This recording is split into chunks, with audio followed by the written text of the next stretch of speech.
Now let's finish the proof of the inversion theorem. So remember, we did part 1 going in the forwards direction. So we're going to do part 2, which is the reverse here. That means we're going to assume that f is bijective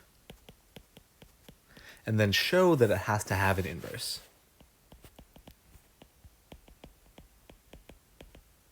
Okay, so the very first thing is we're going to define a function from y to x, okay, in the opposite direction of f.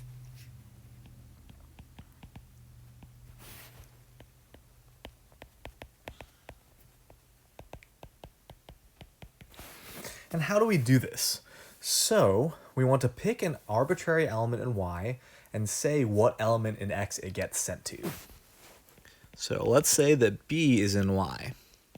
Well, I know that there's an element in x that gets mapped to b by f, because f is surjective. Okay, so we're using this bijectivity statement. Surjective is part of the bijective statement. So since f is surjective, because it's bijective, there exists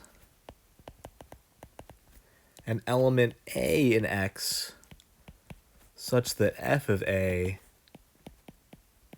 is equal to b. And I'm just going to say, okay, well, just have g send b to a.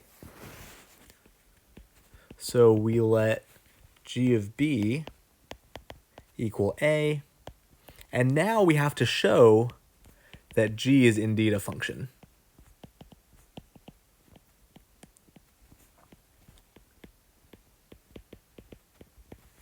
So again, just as a reminder, the surjective part is important because it allows us to say, well, every element in y is in the image of f. So this procedure I just described to define g, we can do with any element of y.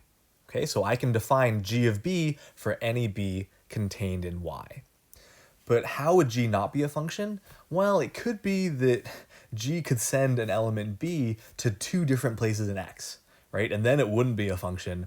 And so we want to rule out that possibility. It has to be that there's only one possible a I can find in x to send to from b. All right, so let's assume that g of b actually gives us 2 possibilities in x.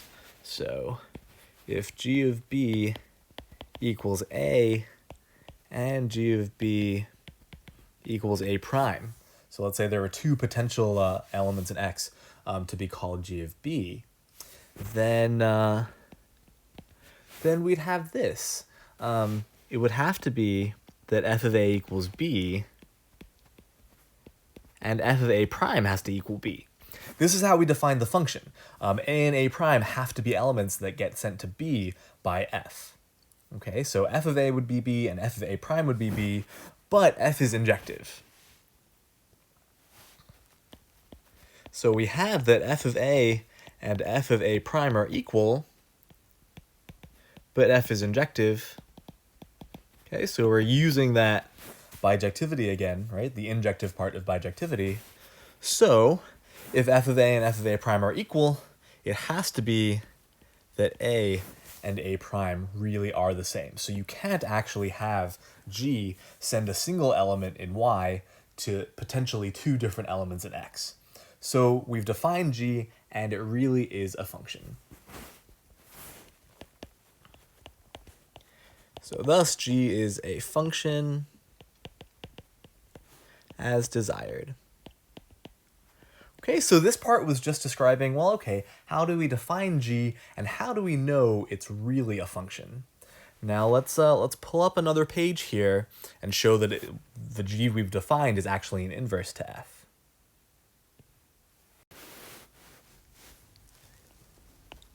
So now we prove that g is inverse to f. So this just means showing that when you compose g and f in either order, we get an identity function. All right, so here, let's do this. Let b be an element in y, and let a be the element in x,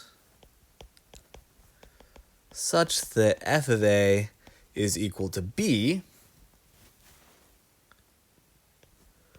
by our definition of G, we have that G of B is going to be equal to A.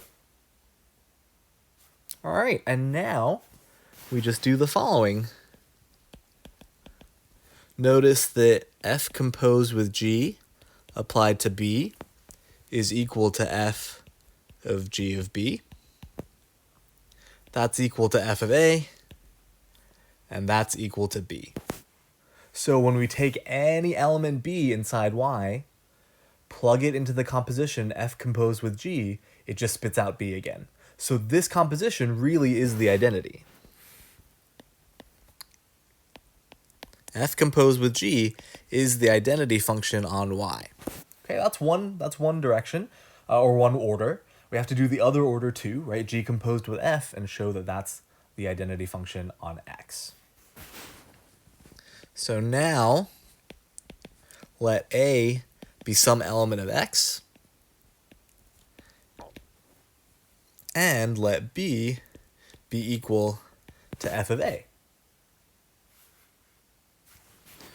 So this means by our definition of G,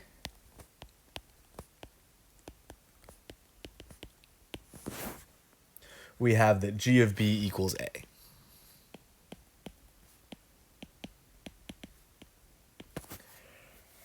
All right, F maps A to B, and once we have that, we know how to define G of B. We just would send that back to A, and indeed we're going to get what we want because this is what it means for the composition to be the identity. But let's do the calculation. So we have the following. G composed with F applied to A is equal to G of F of A. That's G of B, and that's A. So G composed with F is equal to the identity function on X, and F and G are inverses.